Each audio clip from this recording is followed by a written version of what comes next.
Going into the 2022 Atlanta race, I was not looking forward to it at all, and that's mainly because of the reconfiguration.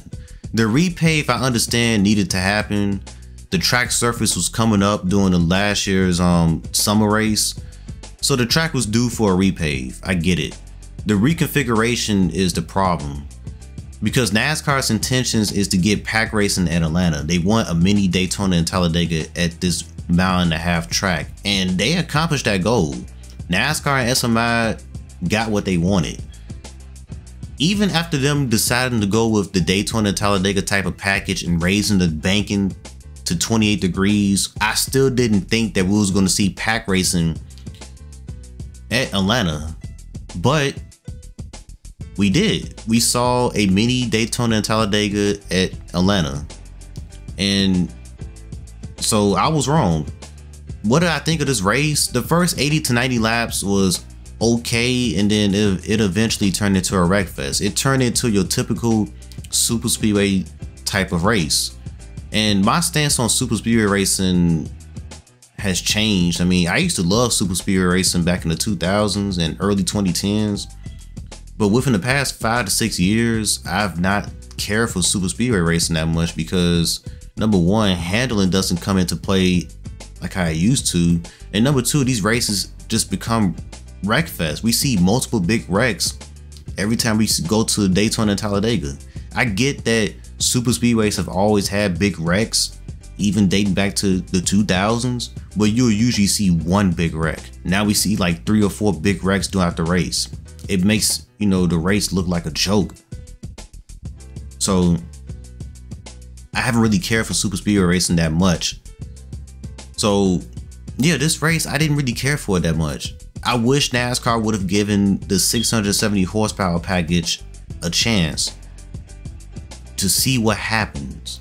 And I hope they give it a chance for the summer race, but after hearing Marcus Smith comments after this most recent Atlanta race, I highly doubt it. Now, the title of this video is called New Atlanta Scares Me. And it does, because I feel like that NASCAR and SMI are gonna go overboard, and they might mess around and try to make every mile and a half like this Atlanta track. And we don't need that. This was already unnecessary. They didn't need to have a reconfiguration. If they was gonna do a reconfiguration, they could have went back to pre-97 Atlanta. That was my vote, but they didn't. They wanted pack racing. I don't understand why NASCAR won't give up on this pack racing, you know, goal of theirs. We've been hearing about this since 2015, when NASCAR, you know, came out one day and said, we want to see pack racing at these mile and a halves. You're not going to get Daytona and Talladega type racing at these tracks unless you give it the Atlanta treatment, which I hope they don't do. But as these tracks, as they sit right now, Vegas, Kansas, Charlotte, you're not going to see many Daytonas and Talladegas unless you raise the banking and reconfigure these tracks and give them fresh pavement. You're not going to see that.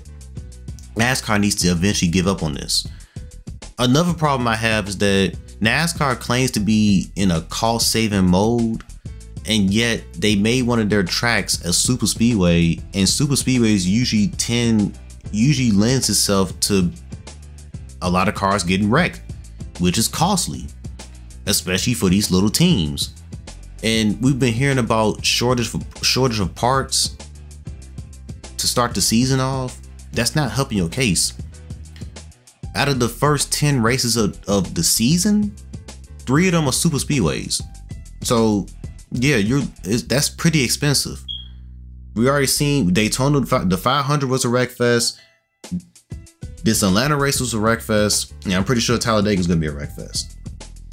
So you're not helping your case when it comes to cost savings. So NASCAR, I hope they don't get greedy, but knowing how NASCAR operates, they probably will. Like I said, I'm not a fan of this. NASCAR, they need to find a balance, because NASCAR, within the past 5 to 6, 7 years, they have definitely leaned more towards the entertainment side than sport. I feel like it needs to be a balance. And I feel like for a while they had a good balance between sport and legitimacy. I mean, not legitimacy, but sport and entertainment. Now it just seems like they're leaning a lot more towards entertainment, and I don't care for that. Just look how the championship format is. Look how, look at stage racing. And now look what they're doing with Atlanta. And this might start, a trend of reconfiguring these tracks and making them mini Daytona and Talladegas. We don't need that. So yeah, I didn't really care for the race, and I hope this doesn't start a trend of making these mile-and-a-half tracks super speedway type of tracks. We really don't need that. Another problem I have is that fans need to lower their expectations going into these races. Fans expect too much going into these races nowadays.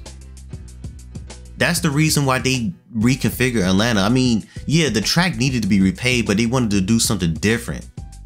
And I get it, because you're trying to put asses in seats, but fans, I mean, a lot of fans thought this race was fine. I mean, they really enjoyed it. But man, like, these fans, they go into these races and they hope that these races are like 10 out of 10s. There's 30 races, there are 36 races in the season. You're not going to have 10 out of 10s 36 times throughout the year. It's not going to happen. Even during NASCAR's best years, like take 2001 for example, when it came to the racing, 01 provided some really good racing. But you had some duds too. You're just not going to get 10 out of 10s all the time. I mean, I look at, and then people think that Richmond needs to be taken off the schedule or lose a date because it hasn't been that many wrecks within the past couple of years. Even though we've seen some pretty good racing in Richmond still. 2020 and 2021 provided good races in my opinion. You saw comers and goers, you saw strategy, you saw tire wear, you saw multiple different leaders, and yet, because there's not enough wrecks, people want Richmond off the schedule. So that pisses me off. So I don't understand, man. Like, I just know that people need to lower their expectations when they go into these races. You're not going to get 10 out of 10s all the time. Like, people are very nitpicky, when they watch these races now. If you're one of those people that complain about intervals and how many cars is on lead lap, you shouldn't be watching auto racing. But I'm just going to leave it at that. I'm not a fan of this Atlanta repave. I hope NASCAR doesn't go overboard. But something tells me that they are. So I hope that, you would think that they'll eventually learn from their mistakes, but they usually never do. So, and the thing about it, before I end the video off, I've been enjoying this season so far. I like the move that, from going from 550 to 670 horsepower, they're running low downforce. The Gen 7 car has provided good racing so far. Still got a long way to go in the season, but it's provided good racing. The drivers are having to manhandle the cars again, and that's good. I mean, it puts a smile on my face seeing drivers just lose it. We haven't seen that in years, like lose control of the car. That used to happen a lot back in the day, like in the 2000s before the COT and in the Gen 6. So the car is good so far, but my problem is that we don't need to be making these Atlanta races, or not Atlanta races, but we don't need to be making these mile and a halves, mini Daytonas and Talladegas, especially now that we got a good car from what it seems. So I'm just going to end off with that. Didn't care for the race. Hopefully they try 670 horsepower in July. I highly doubt it though after Marcus Smith comments. And hopefully